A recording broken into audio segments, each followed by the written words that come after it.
Aujourd'hui, je suis accompagnée de mon fidèle destrier Opale qui, un gros coquin, s'est enfui aujourd'hui de son champ parce qu'il avait cassé la clôture. Donc je suis bien embêtée parce qu'il va me falloir réparer cette clôture. Seulement, je ne sais pas trop comment m'y prendre pour mesurer, ma clôture électrique, pour mesurer ce qu'il va me falloir pour entourer mon champ. Alors, voici le champ.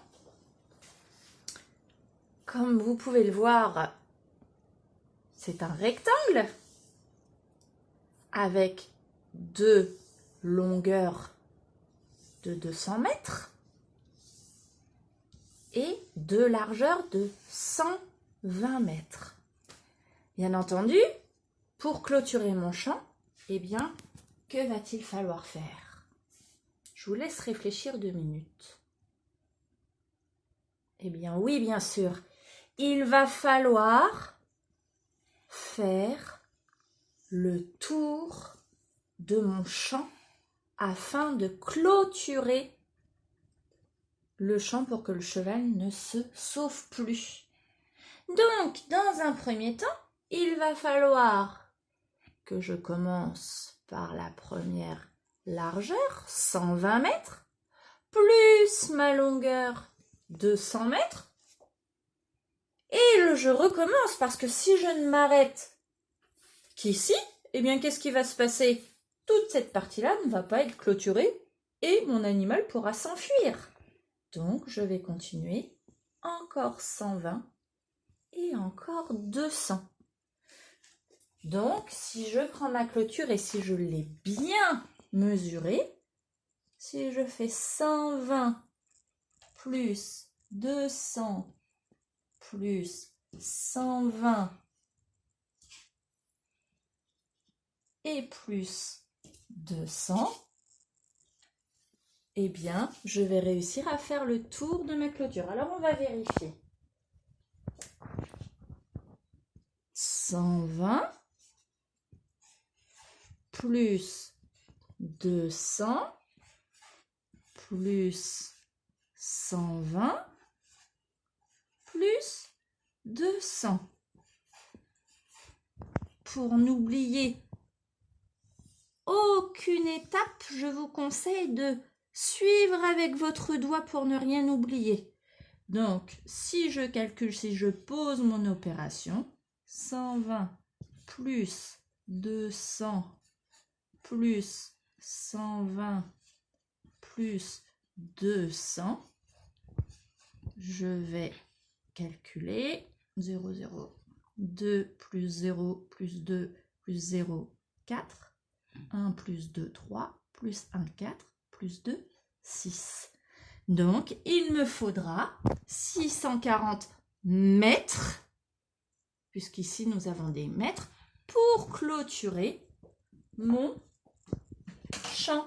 Donc, si je vérifie avec ma petite clôture que j'ai découpé à la bonne dimension, je devrais normalement avoir tout bien clôturé.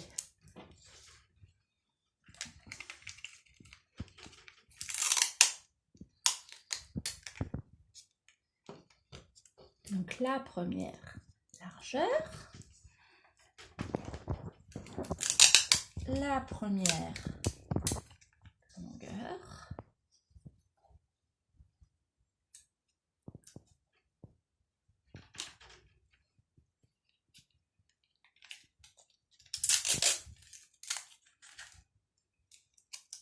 je continue, une autre largeur,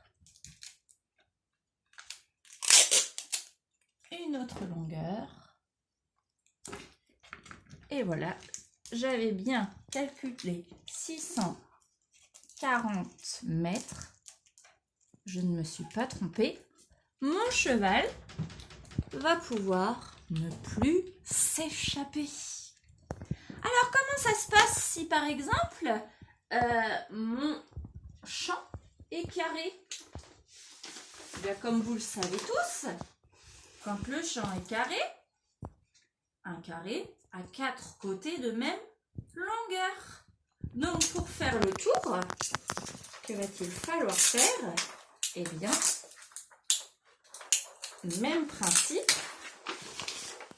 Nous allons encore avec notre doigt faire bien le contour. Donc, ici ma poule, vous voyez, elle est dans un champ carré qui fait 100 mètres de côté. Donc je fais le tour, il va me falloir 100 mètres, encore 100 mètres, encore 100 mètres, et enfin, encore 100 mètres. Donc, pour un carré, son contour, pour calculer la mesure de son contour, il va falloir me faire 4 fois son côté. Un peu plus compliqué, si nous avons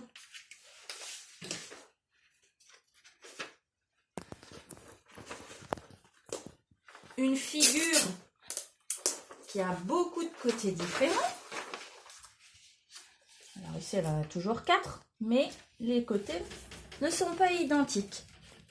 Eh bien, sur le même principe, nous allons encore faire le contour. Donc ici, on va partir de ce point-là. On a 22 cm, plus 12 cm, plus 22 cm, plus 20 cm. Donc aujourd'hui, nous avons appris à calculer ce qu'on appelle le périmètre d'une figure, c'est-à-dire la mesure de son contour. Et vous verrez que dans la vie de tous les jours, on l'utilise beaucoup. Vos papas et vos mamans, par exemple, pour clôturer des choses, utilisent le périmètre d'une figure. Bon, eh bien, j'espère que vous avez tout compris. Et maintenant, je vous dis bon courage pour les exercices. À bientôt!